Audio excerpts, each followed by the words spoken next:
So if I go into the bathroom, I'm gonna cut the lights off, cut the flash on my phone, and look at the mirror.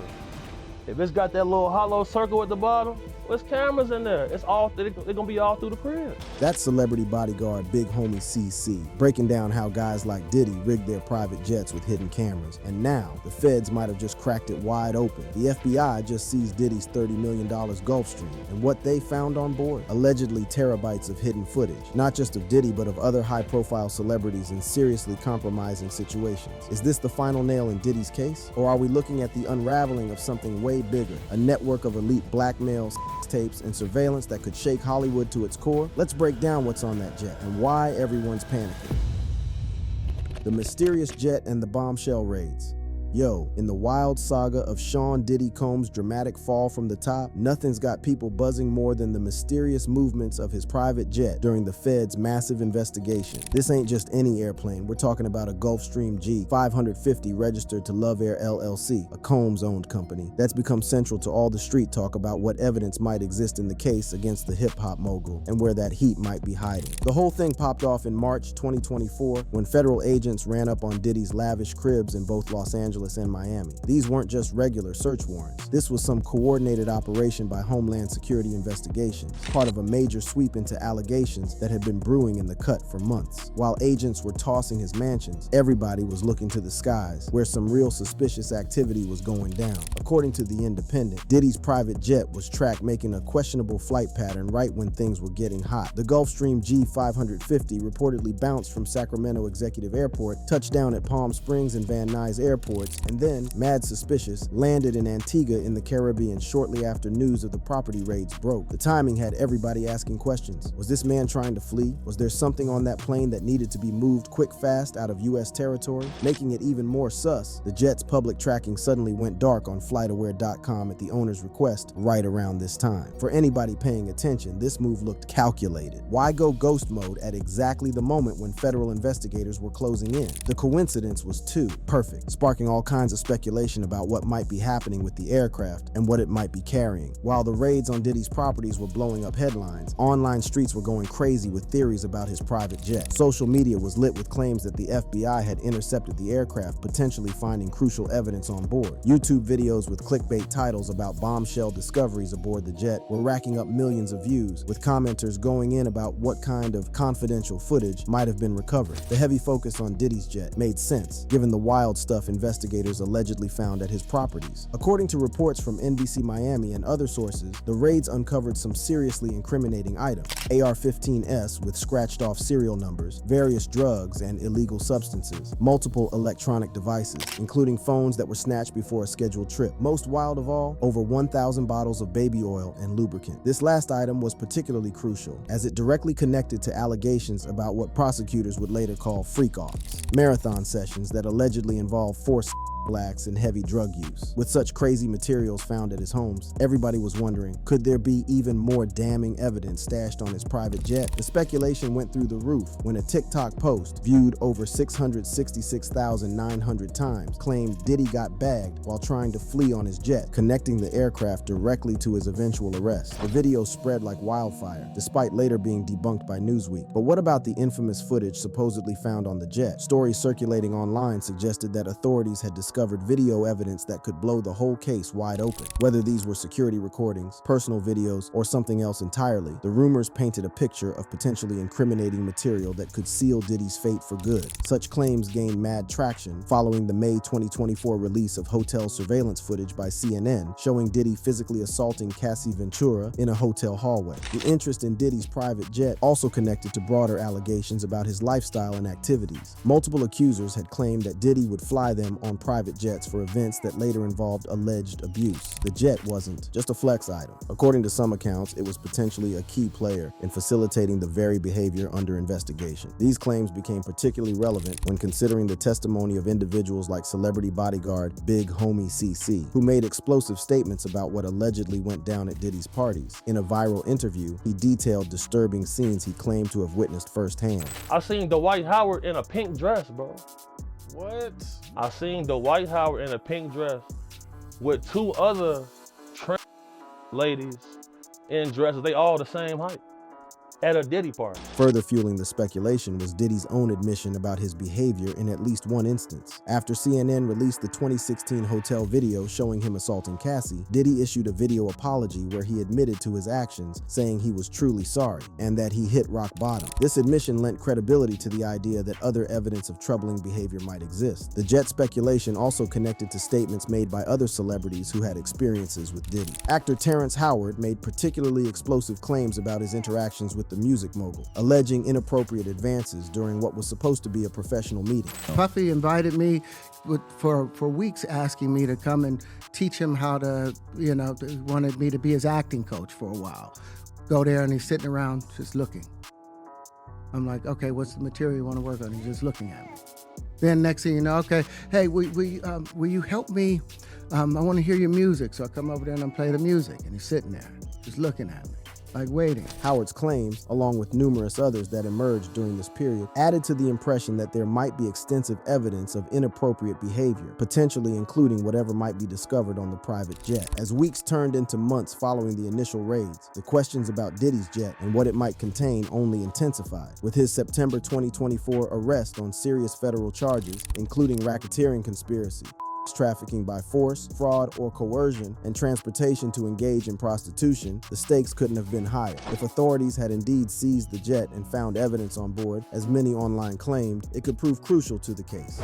The shocking allegations and mounting lawsuits.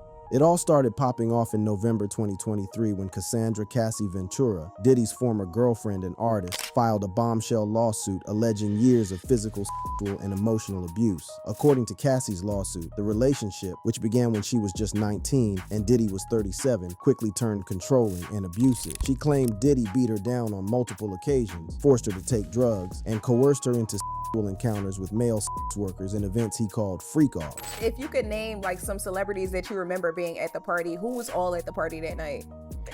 All of Bad Boy.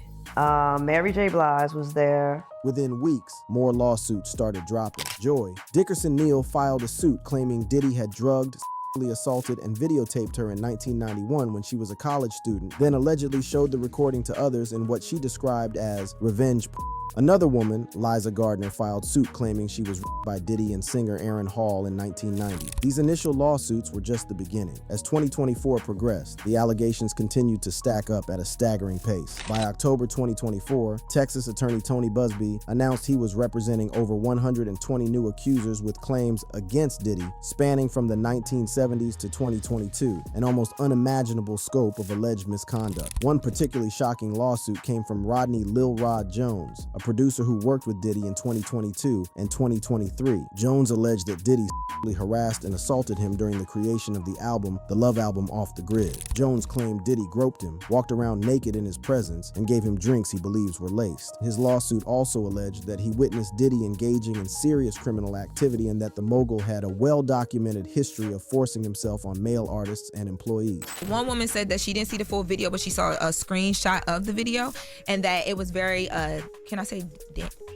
damning? Yes. Yes, you can. It was very damning. You're such a prude. No, I don't know if we can say on the radio, but that got her excluded. The allegations took an even darker turn with claims from Crystal McKinney, who alleged in a July 2024 lawsuit that Diddy sexually assaulted her in 2003 and threatened her life if she snitched. Other lawsuits alleged involvement of additional celebrities, creating a web of accusations that extended beyond Diddy himself. Perhaps the most disturbing allegations came from individuals claiming they were minors when the alleged abuse occurred. One unnamed plaintiff, identified as Jane Doe, filed a lawsuit in October 2024, alleging she was gang by Diddy and Jay-Z in 2000 when she was just 13 years old. Though the lawsuit was amended and refiled several times, with some versions omitting Jay-Z's name, the allegations sent shockwaves through the entertainment industry. Another plaintiff, Justin Gooch, claimed in a February 2025 lawsuit that Diddy sexually assaulted him in 1999 when he was 16 years old at a party in the Hamptons after allegedly giving him alcohol. These accusations involving minors added yet another troubling dimension to the already explosive case. The allegations weren't limited to unknown individuals. Dawn Richard, a singer and former member of the group Danity Kane, which Diddy created through his TV show Making the Band, filed a lawsuit in September 2024, alleging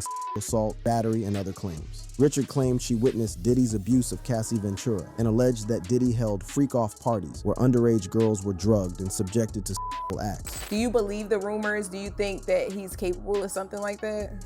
Yeah, I think cowards are capable of paying people to do things they would like to do, of course. The sheer volume of lawsuits was staggering. By May 2025, as Diddy's criminal trial was beginning, over 60 civil lawsuits had been filed against him, with attorney Tony Busby indicating that over 400 potential new claims were being evaluated. The alleged misconduct spanned more than 3 decades, creating what one observer described as the biggest sexual abuse scandal in the history of the music industry. The allegations gained additional credibility in May 2024, when CNN published surveillance footage from 2016 showing Diddy physically assaulting Cassie in a hotel hallway. The graphic video showed Diddy grabbing Cassie, throwing her to the ground, kicking her, and dragging her down a hallway, visual evidence that appeared to back up at least some of her claims. In response, Diddy issued a video apology saying he was truly sorry and that he hit rock bottom during that period of his life. Did you ever have the opportunity where you got invited and you said no to it? Hell yeah. According to the indictment filed by the U.S. Attorney's Office for the Southern District of New York, Diddy was charged with racketeering conspiracy, trafficking by force, fraud, or coercion, and transportation to engage in prostitution. The charges allege that from 2008 to the present, Diddy had led a criminal enterprise involving trafficking, forced labor, kidnapping, arson, bribery, and obstruction of justice. The freak-offs featured prominently in the indictment, mentioned 27 times in the 14-page document. Prosecutors described these events as elaborate marathon hotel room encounters involving heavy drug use and coerced acts, essentially trafficking disguised as parties. The indictment alleged that Diddy used threats, monitoring, and physical abuse to control victims and forced them to participate in these events against their will. So I go outside in the Escalade and I'm just chilling out there because, you know, bro, I got a reputation to maintain, bro, outstanding member. Like, I don't want nobody thinking that, man, they got BH with this? That was always a concern for me, bro. That was always a concern. I seen it for myself because Bobby Valentino was the person I was bodyguarding there. The allegations against Diddy also raised uncomfortable questions about the music industry as a whole. If such widespread abuse could allegedly occur for decades at the hands of one of the industry's most prominent figures, what did that suggest about the industry's culture and power dynamics? These questions would continue to reverberate as Diddy's case moved toward trial in 2025. For sure, though. Because one time, I had got a call because he had barricaded himself in a hotel room. He barricaded himself in the hotel room, the promoter trying to get their back end back. At this time, I guess the Molly was beating him. He was getting wild with everybody, so I guess he said he wasn't paying nobody nothing. So like a couple guys that called me like, man, you would take some money to help us get Gucci out this hotel room. I'm like, bro, he gon' pop us, bro. By the time jury selection began on May 5th, 2025, the allegations against Diddy had created one of the most shocking celebrity scandals in recent memory: the trial and the fallout.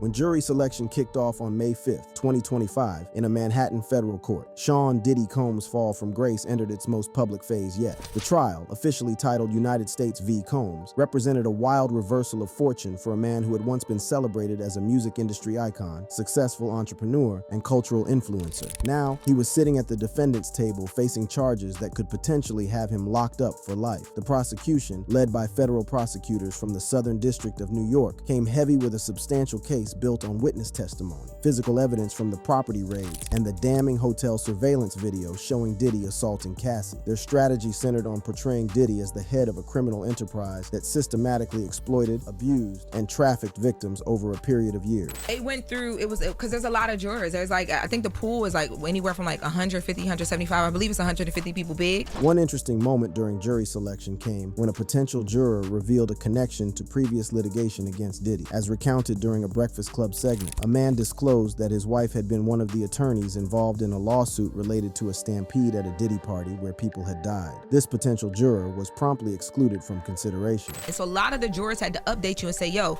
since the last time I saw you, here's what's changed. One man got on the stand and basically said, my wife was one of the litigators. Remember that party that Puff had when there was a stampede and people passed away? After thorough vetting, a jury of 12 members and 6 alternates was seated, and opening statements were delivered on May 12, 2025. 2025. Key to the prosecution's case were 4 alleged victims expected to testify, with victim 1 widely believed to be Cassie Ventura based on the timeline and details of the allegations. The prosecutors intended to present not only witness testimony, but also physical evidence from the March 2024 raids, including electronic devices, drugs, and the notorious baby oil and lubricant allegedly used in the freak-offs. Perhaps the most powerful piece of evidence in the prosecution's arsenal was the 2016 hotel surveillance video showing Diddy assaulting Cassie. And how do you feel about the case being reopened, or the idea of Puffy having paid the Southside Crips to get Tupac and Suge killed on the night of September 7th, 1996? Do you believe the rumors? Do you think that he's capable of something like that?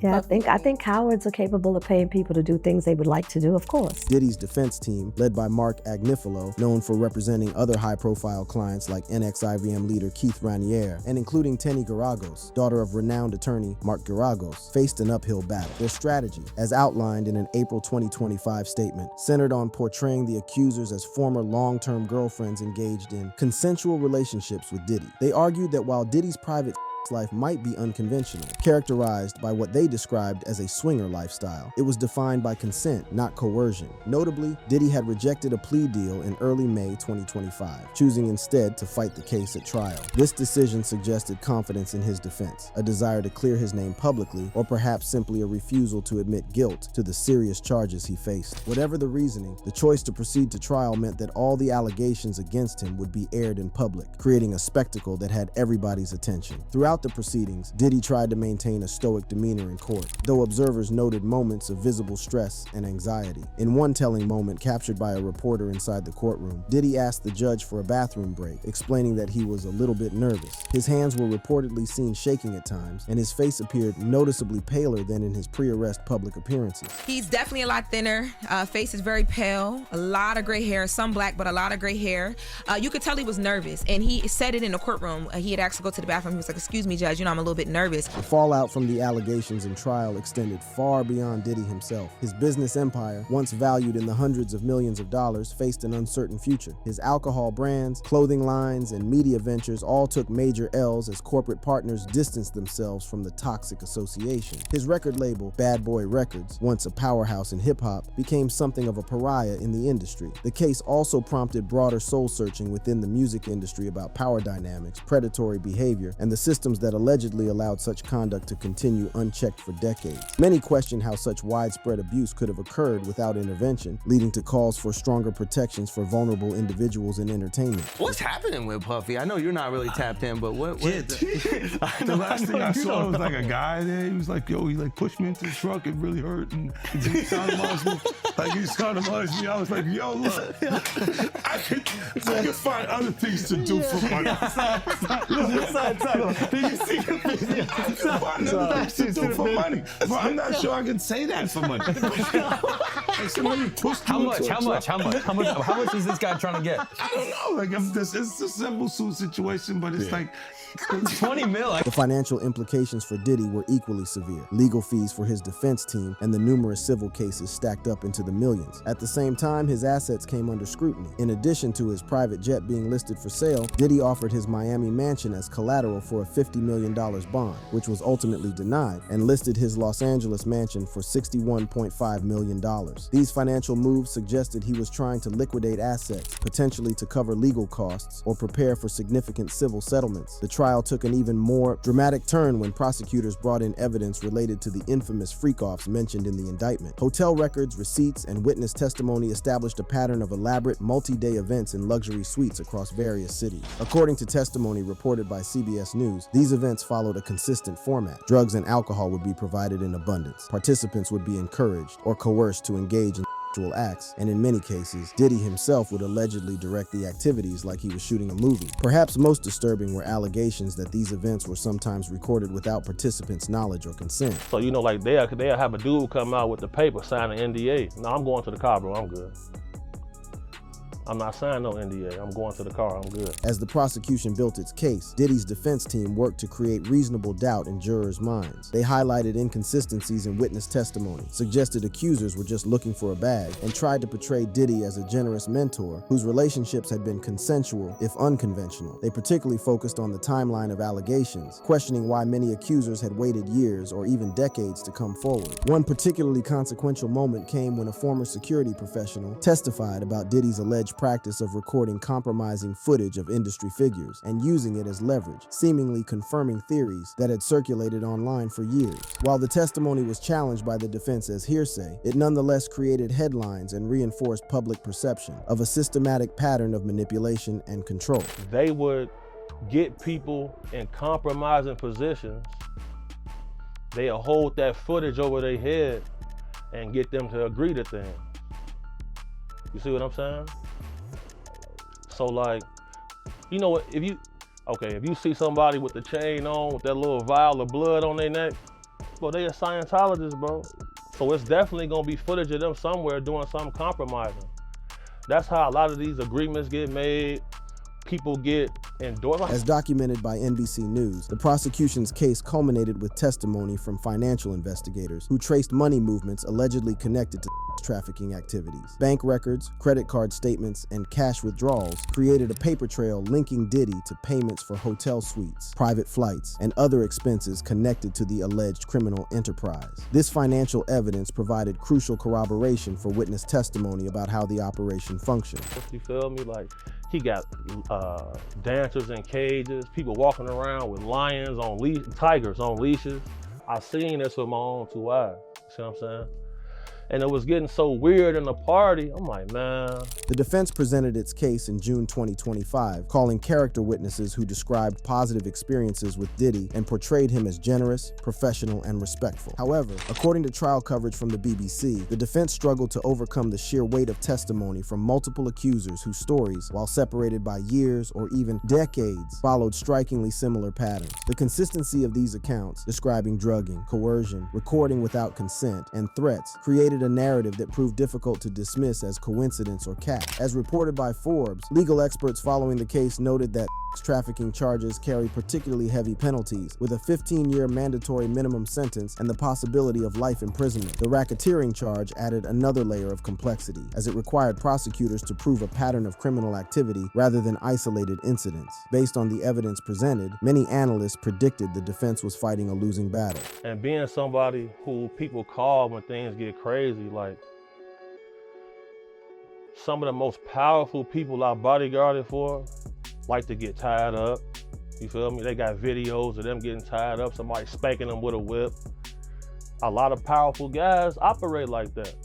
So the things I'm seeing with him, it all makes sense. As the trial neared its conclusion, attention turned to the jury and what their verdict might be. The deliberations would need to weigh complex legal questions about consent, coercion, and criminal enterprise against a backdrop of intense public interest and media scrutiny. The outcome would not only determine Diddy's personal fate, but also potentially influence how similar cases might be approached in the future. Regardless of the verdict, the damage to Diddy's reputation appeared irreparable. The graphic testimony, the hotel assault video, and the sheer volume of accusations created a narrative that would likely follow him for the rest of his life. Even if acquitted on criminal charges, he would still face dozens of civil lawsuits seeking financial compensation for alleged harm. The trial also created ripples throughout celebrity culture, with many high-profile figures distancing themselves from Diddy. Former collaborators, friends, and business partners largely maintained silence about the case, seemingly unwilling to be associated with the toxic allegations. This isolation represented yet another aspect of Diddy's fall, the loss of the social capital and industry relationships he had cultivated over decades. You heard about him catching the assault on the little designer dude? Yep. Right. Him, imagine you got 2 7-foot-tall, swole guys in dresses, cornering you in a hotel in a bedroom. You finna be scared. Fact. As reported by CNN, legal experts noted that regardless of the outcome of the criminal trial, the civil cases would continue to move forward, with lower standards of proof in civil court requiring only a preponderance of evidence rather than proof beyond reasonable doubt. Diddy could potentially face significant financial judgments even if acquitted criminally. You're not gonna settle a lawsuit with somebody for $30 million, bro, if it's not some truth there. As the summer of 2025 progresses and the trial moves toward its conclusion, the music industry and the public await a verdict that will write the final chapter in a story of alleged exploitation spanning decades. Whatever the outcome, it seems clear that the case has already changed perceptions of power, accountability, and consent in the entertainment world, potentially paving the way for structural reforms aimed at preventing similar situations in the future. Thank you for watching. If you enjoyed watching this video, click on one of the boxes playing on your screen to watch more similar content. He's like, I think he's trying to fuck you. Terrence Howard just dropped a wild bomb on the PBD podcast, and at this point, it's looking like Diddy has touched everybody in Hollywood. But that ain't even the craziest part. Terrence started name-dropping folks who showed up at those Diddy parties, and some of the names he dropped, yeah, they're gonna shock you. In this video, we're breaking down everything Terrence said about those parties. Stay locked in. Howard's allegations and the controversy.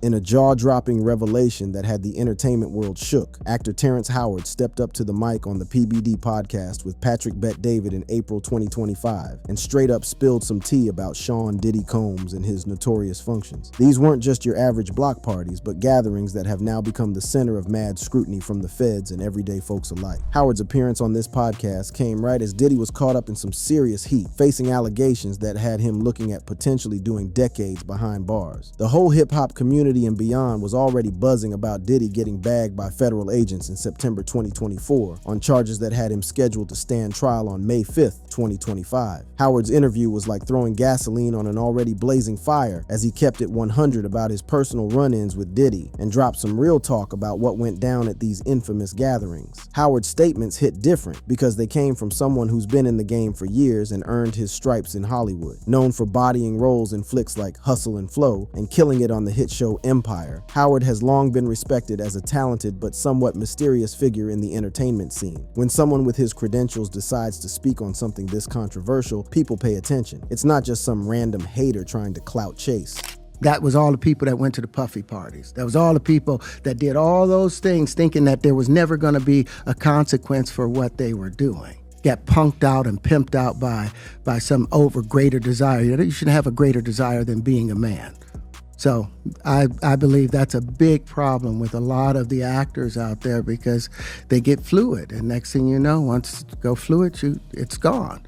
You don't have any foundation to pull yourself back from. So what had everybody talking was Howard's use of street metaphors and hood philosophy when discussing those who rolled through to Diddy's parties. He kept talking about people losing their man card, suggesting that the attendees had compromised their manhood and integrity by participating. This type of coded language had the internet going nuts, trying to decode exactly what Howard was implying about what went down at these functions. So when you give up that man card, you don't get that back. Howard stated firmly during the podcast, explaining that once someone sells out their principles for clout or a come-up, there's a spiritual and moral price that can't be reversed. He specifically tied this concept to all the people that went to the Puffy parties, indicating that folks who showed up had crossed a line they couldn't uncross. The timing of Howard's statements was wild, considering Diddy was facing federal charges of sex trafficking, racketeering, and transportation to engage in prostitution, with allegations describing drug-fueled sexual events known as freak-offs. According to the feds, these weren't just regular turn-ups, but elaborate and produced sex performances, where women were allegedly pressured into sexual acts with male sex workers, often while under the influence. Howard shared his own personal story about interactions with Diddy, claiming that the bad boy CEO had invited him multiple times over several weeks, supposedly to give acting lessons. But Howard described these link-ups as mad strange, noting that Diddy would just sit and look at him without actually talking about acting techniques or nothing. Howard recalled how after a few of these weird meetings, his assistant put it plainly, "I think he's trying to f you," which made Howard cut all ties with Diddy immediately. No. Puffy invited me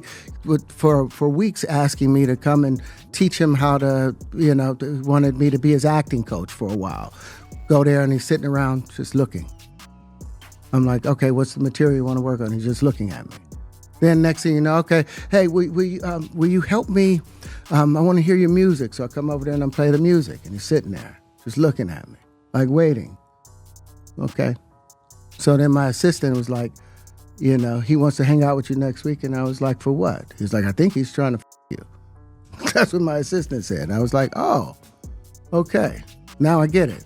So now no more communication. This personal account matched up with the broader picture being painted by various accusers and legal documents about Diddy's alleged behavior. Howard explained his reaction to Diddy's perceived advances as a matter of holding it down for his manhood and personal boundaries, emphasizing that when you approach a real man about his masculinity, you're going to get a real reaction back. What's crucial to understand about Howard's podcast appearance is that, contrary to some media outlets that tried to twist his words, he did not explicitly name specific celebrities who rolled through Diddy's parties. This fact has caused mad confusion, with some websites incorrectly reporting that Howard had called out individual stars like LeBron James and Barack Obama as attendees who had been compromised at these gatherings. But if you actually listen to the podcast, Howard made general statements about the attendees without dropping any specific names. The cap about Howard's statements seems to have started with a report from TheCityCeleb.com, which claimed Howard had put LeBron James, Barack Obama, and Jay-Z on blast, suggesting they got F at Diddy's parties. This is a serious allegation, especially since it would implicate a former USO president in potentially illegal activities. But this claim isn't backed up by the actual podcast transcript or other legit sources covering the interview. More reputable outlets like The Root, Yahoo Entertainment, and TMZ focused on Howard's general comments and personal experience, without mentioning anything about him naming specific individuals like LeBron or Obama. This shows how fast fake news can spread, especially when it involves high-profile figures and serious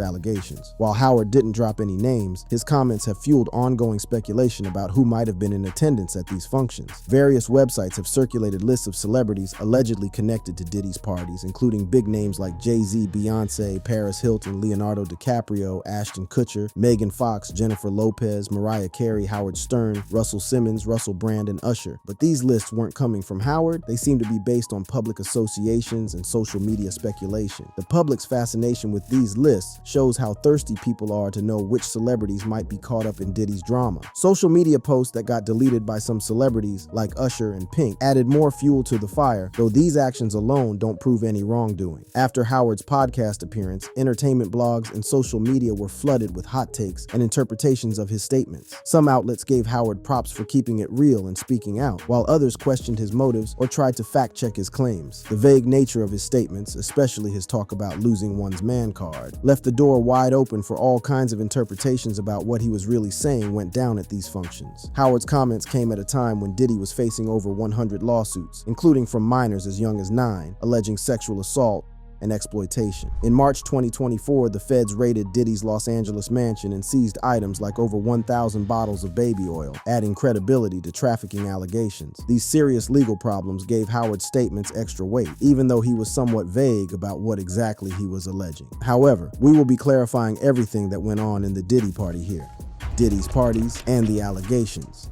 The functions hosted by Sean Diddy Combs, once seen as the most lit gatherings in the entertainment world, have become the focus of intense scrutiny and serious allegations. To understand Terrence Howard's comments and the legal trouble Diddy's facing, we need to break down what these parties were all about. These events, especially the yearly white parties in the Hamptons from 1998 to 2009, were known for their strict all-white dress code and exclusive guest lists, bringing together the biggest names in entertainment, sports, and politics. Back in the day, Diddy's parties were celebrated as the pinnacle of hip-hop crossing over into mainstream acceptance. They represented a coming together of music, Hollywood, and what many saw as black excellence, all happening in lavish settings with performances from the hottest artists. The white parties in particular became legendary social events, with attendees including stars like Justin Bieber, Mariah Carey, and Jennifer Lopez, all rocking all-white fits to match Diddy's vision of what he called pristine simplicity. But a darker story has emerged about another type of gathering allegedly hosted by Diddy, commonly called freak-offs. According to federal charges, these were more private, multi-day events featuring elaborate sex performances with male sex workers. These events were allegedly orchestrated by Combs and involved coercion, drugging, and non-consensual sexual acts, often recorded for his personal collection. The seriousness of these allegations is highlighted in the federal indictment against Diddy, which details charges of sex trafficking, racketeering, and transportation to engage in prostitution. Prosecutors claim that Combs used force, threats, and coercion to make women participate in commercial sex acts during these freak-offs, with male sex workers involved. The indictment describes events where power and control were used to facilitate sexual exploitation under the guise of exclusive parties. Evidence supporting these allegations came to light during a March 2024 raid on Diddy's Los Angeles mansion by Homeland Security. Law enforcement discovered what they described as freak-off supplies, including narcotics, modified rifles, and over 1,000 bottles of baby oil and lubricant. These items, mentioned in the federal indictment, have been pointed to as evidence of sex trafficking activities and match up with allegations of multi-day sexual performances involving coercion and drug use. The term Diddy parties has now become shorthand for events involving alleged sexual misconduct, with media and public discussion linking them to the serious charges Diddy now faces. Some celebrities, like Marlon Wayans, have admitted attending these parties but have tried to distance themselves from any wrongdoing, creating a complex web of associations and denials. The allegations against Diddy's parties span decades, with claims dating back to 1991 and continuing into 2025, involving both men and women, including minors. The scale of these allegations is massive, with over 60 civil lawsuits filed, and attorney Tony Busby announcing plans for over 120 additional suits, including 25 involving minors. These claims describe a pattern of behavior where Diddy allegedly used his power and influence to exploit vulnerable individuals, including those who depended on him for career opportunities. One of the first major legal challenges came from Cassie Ventura, Diddy's former girlfriend, who filed a lawsuit in November 2023 alleging rape, sex trafficking, and physical abuse over their decade-long relationship. Although this lawsuit was settled the next day, it triggered a wave of additional accusations. In May 2024, CNN released surveillance footage showing Diddy assaulting Ventura in a hotel hallway in 2016, prompting a public apology from Diddy, but without addressing the broader sexual misconduct claims. Other accusers include Joy Dickerson Neal, who alleged Diddy drugged and sexually assaulted her in 1991, recording and sharing the incident. Liza Gardner claimed Diddy and Aaron Hall sexually assaulted her and a friend in 1990. April Lampros accused Diddy of battery, sexual assault, and emotional distress from 1994 to the 2000s. More recent allegations come from Rodney Jones, who accused Diddy of sexual assault during his employment in 2022 to 2023, also implicating Cuba Gooding Jr. The allegations specifically related to Diddy's parties are numerous and detailed. A 16-year-old claimed assault at a 1998 white party, as reported by the Washington Post. Jane Doe claimed she was sex trafficked and gang raped by Combs and others in 2003 at age 17 after being given drugs and alcohol. Adria English alleged she was groomed into sex trafficking at Combs' star-studded parties between 2004 to 2009. These allegations collectively suggest a pattern where Diddy's parties served as venues for serious misconduct. Many claims include the use of drugs like GHB and ecstasy to incapacitate attendees. For example, LaTroya Grayson claimed she was drugged and raped at a 2006 party. Coercion is also alleged, with victims manipulated through financial dependency or threats. Several claims mention non-consensual recording of sexual acts, with Combs allegedly using these recordings to silence victims. Cassie Ventura's lawsuit detailed being filmed during freak-offs, adding another layer of exploitation to these events. The involvement of minors in these allegations is particularly disturbing, with over 25 minors, including one as young as 9, part of lawsuits alleging assault and exploitation at these parties. In contrast to these serious allegations, some celebrities have spoken about attending Diddy's parties without acknowledging misconduct. Ashton Kutcher described his relationship with Combs as really bizarre and mentioned attending parties but didn't elaborate on any inappropriate behavior. Khloe Kardashian recalled a 2014 Las Vegas party where half the people were butt naked but didn't mention illegal activities. Usher described the parties as wild and crazy from his time living with Combs as a teen but didn't confirm serious allegations. Other celebrities have explicitly distanced themselves from these events. 50 Cent expressed discomfort, saying he avoided the parties due to uncomfortable energy. Ice Cube and Damon Dash have both stated they never attended these gatherings. Since the allegations surfaced, many celebrities have remained silent or distanced themselves from Combs, reflecting the controversy surrounding the claims. Diddy has consistently denied all allegations, both in civil lawsuits and federal charges. In December 2023, he posted public statements on Instagram calling the allegations sickening and suggesting they are part of a quick payday scheme. His legal team has described many claims as pure fiction and baseless, arguing that the civil lawsuits are financially motivated. They have also contested evidence, such as claiming the 2016 CCTV video showing him assaulting Cassie Ventura was altered. In court, Diddy's lawyer, Mark Agnifilo, has argued that the freak-offs were consensual, if unconventional, and not sex trafficking. Despite these denials, Diddy was arrested in September 2024, denied bail, and ordered to remain in jail until his trial, pleading not guilty to all charges. His legal team continues to vigorously contest the allegations as the May 5th, 2025 trial date approaches. The current legal situation is complex, with Diddy facing over 100 lawsuits, with claims ranging from sexual assault to forced labor. The federal charges from September 2024 include racketeering and sex trafficking, with prosecutors alleging he orchestrated freak-offs using drugs and threats. On April 4, 2025, the federal case was amended to include additional charges of forced labor, long hours, and threats against victims, to which Diddy again pleaded not guilty. Howard's comments on the PBD podcast must be understood within this broader context of allegations surrounding Diddy's parties. Howard's statement that attendees lost their man card and were punked out and pimped out by some over greater desire lines up with the narrative presented in many lawsuits and the federal indictment, suggesting exploitation and compromise at these events. The difference between Diddy's public white parties and the alleged private freak-offs is important to note. The white parties were high-profile, public events with media coverage and celebrity attendance openly acknowledged. The freak-offs, by contrast, are described in legal documents as more secretive events where the alleged exploitation primarily took place. This distinction may explain why some celebrities openly discuss attending Diddy's parties while others strongly deny any association. The media has extensively covered these allegations, with outlets like the BBC, NPR, and the Washington Post reporting on the severity of the claims and the legal actions against Combs. Public discourse on platforms like X reflects shock and concern, with calls for accountability and justice for the alleged victims. Documentaries such as Downfall of Diddy, TMZ 2024, Diddy Do It, Netflix announced September 2024, Diddy, The Making of a Bad Boy, Peacock January 14, 2025, and The Fall of Diddy, Investigation Discovery January 28, 2025, have kept the story in the public eye. The impact on Diddy's career has been devastating. His music has been removed from platforms like Peloton Interactive, and there have been calls for boycotts from public figures. By April 2024, his radio airplay and streaming figures decreased by 88% and 51.8%, respectively. Public figures such as singer Keisha have publicly distanced themselves, altering lyrics in her song TikTok to remove references to Diddy. Aside from this, there has been many other reactions from Diddy getting caught.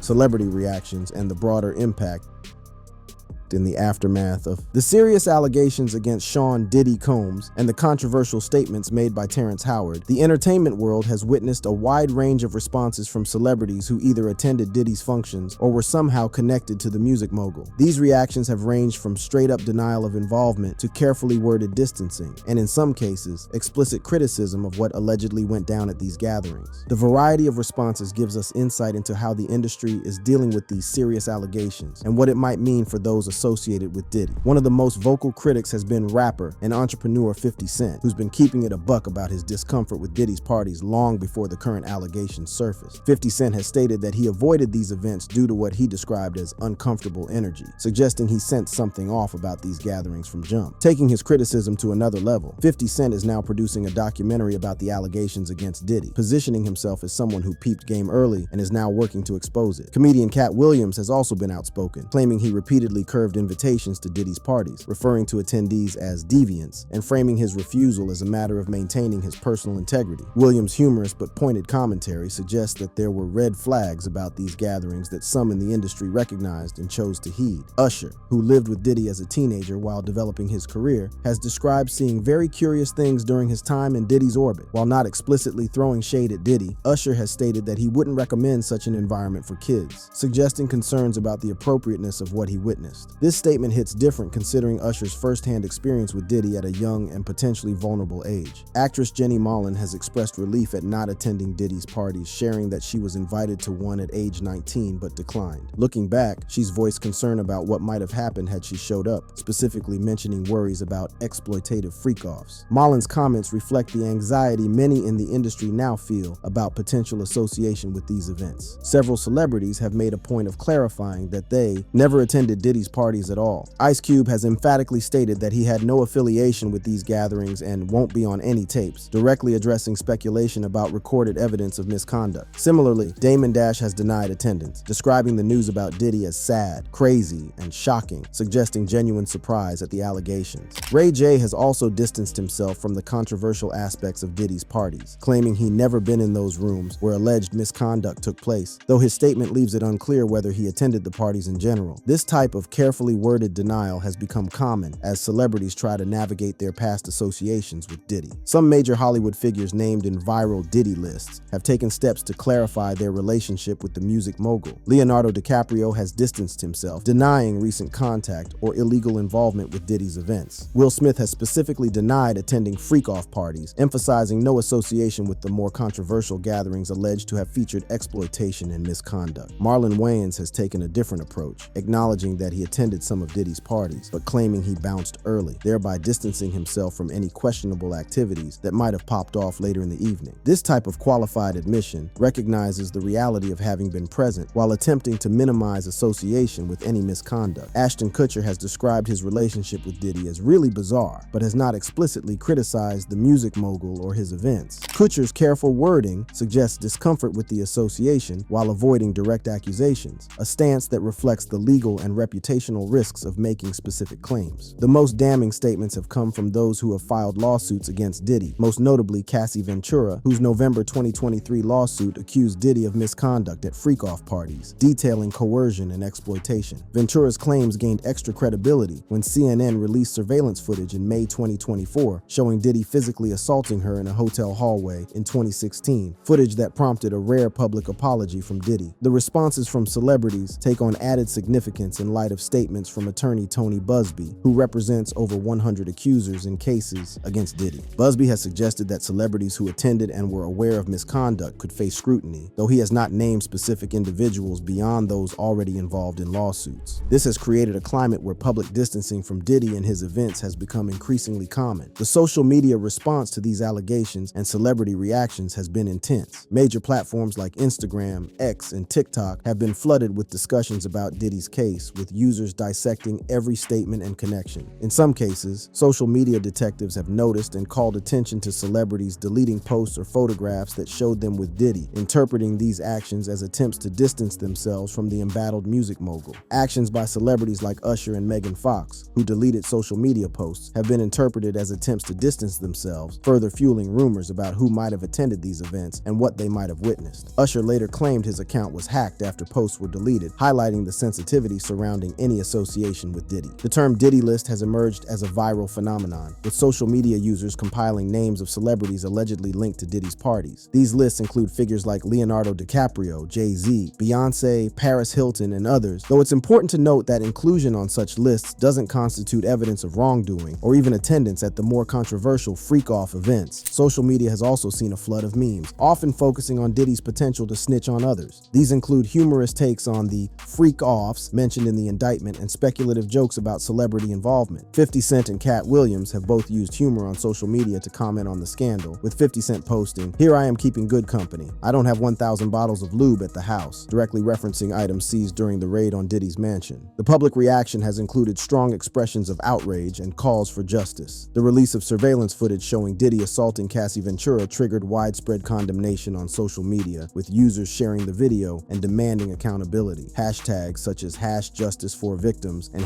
#Diddy have trended, reflecting a strong public desire for justice for alleged victims. There has also been a broader discussion about power dynamics and exploitation in the entertainment industry. Users have compared Diddy's case to other high-profile scandals like R. Kelly's, as noted by activist Orenike Odolai. These comparisons point to systemic issues regarding how power and influence can be weaponized against vulnerable individuals, particularly young people trying to break into the entertainment industry. The legal implications of the allegations and associated statements have become increasingly significant as Diddy's trial date approaches, with jury selection scheduled to begin on May 5th. 2025. An opening statement set for May 12th. Public attention is locked on who might testify and what evidence might drop. Celebrities who hit up these parties face the possibility of being called as witnesses, adding urgency to their public statements, distancing themselves from Diddy. Media coverage has been non-stop, with documentaries breaking down the allegations and their context. Productions like Diddy, The Making of a Bad Boy, Peacock, January 2025, and The Fall of Diddy, Investigation Discovery, January 2025, have sparked additional social media reactions. reactions, with users analyzing their content and connecting dots to statements made by Howard and others. The cultural impact of these allegations goes beyond individual celebrities to question broader industry practices. Howard's comments about losing one's man card for career advancement point to a culture where compromise is expected and even normalized. His statement that once you go fluid, it's gone suggests a moral and spiritual cost to such compromises that affects one's entire being and career trajectory. Howard's statements also touched on the impact of such compromise on mental health and substance abuse, connecting attendance at Diddy's parties to subsequent struggles. They can't get it out of their head. The things that they did, no matter how they did it, whether they were drunk or high or whatever, you gave up your man card. You need therapy. And that's the thing that hurts them the most. And so they end up on drugs, end up every way to try and get rid of any principles there are. And that's what the business does. Similarly, Howard drew parallels to women in the industry who trade their bodies to go and get the role, suggesting that even those who achieve outward success through such compromises don't have the soul that they started with. This perspective frames the allegations against Diddy within a broader critique of Hollywood's power structures and the human cost of navigating them without maintaining personal integrity. Howard's own career choices reflect this philosophy, as he stated during the podcast. "I don't play gay roles. I don't kiss a man. I don't do that